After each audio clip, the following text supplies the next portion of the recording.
Welcome back. After soaring 96% in 2007, the Shanghai Stock Exchange looks poised to continue its record run in 2008. But producer Stephen Lee talks to some analysts who don't expect the gains to be as strong this year.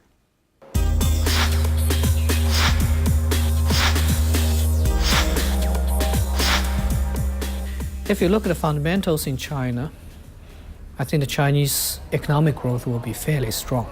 Negative real interest rates will continue. Excessive liquidity is going to continue. So overall, I think the Chinese A-share prices will see upwards momentum, but with quite a bit of volatility. Now in 2008, the environment will be quite different because the global economy is weakening. The US might even go into recession, which will clearly impact the Chinese economy and investor sentiment. So 2008 will be a more challenging year. However, on the positive side, the Chinese economy will continue to grow at over 10% in 2008. Corporate earnings growth remains very strong. So going forward, I think the stock market will perform reasonably well, but I don't think the A-share market will replicate the very, very outstanding performance in 2006 and 2007. Both analysts say growth in the two mainland bourses will be limited, with the central government further tightening monetary policies. We saw the recent increase in the reserve requirement ratio. We may see further interest rate hikes. All these will basically impact investor sentiment in the A-share market. So therefore, a correction may be on the cards sometime in the first half of 2008, but I don't expect a massive correction.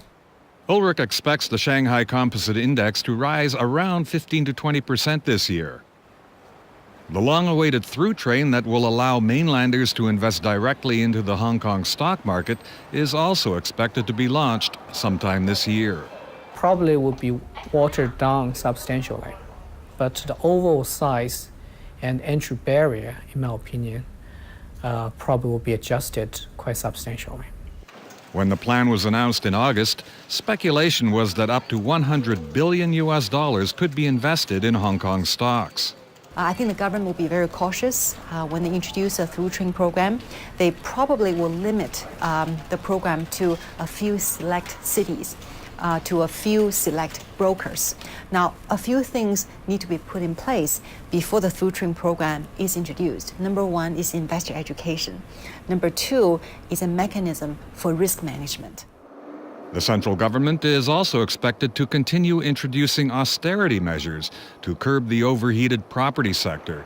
But Dong Tao still thinks prices will continue their upward movement. Negative real interest rate, excess liquidity, the number of new flats in the pipeline actually have declined. The anti-corruption campaign actually slowed down the new land release in the past 2 years.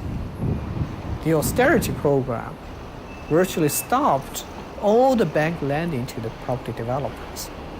So in 2006, the residential property construction volumes dropped by 40%. China's trade surplus with other countries is projected to come in at about $250 billion in 2007. While global economic growth is expected to slow down this year, the impact on China could be limited. This time it's not just the US slowing down, but also in Europe and in Japan.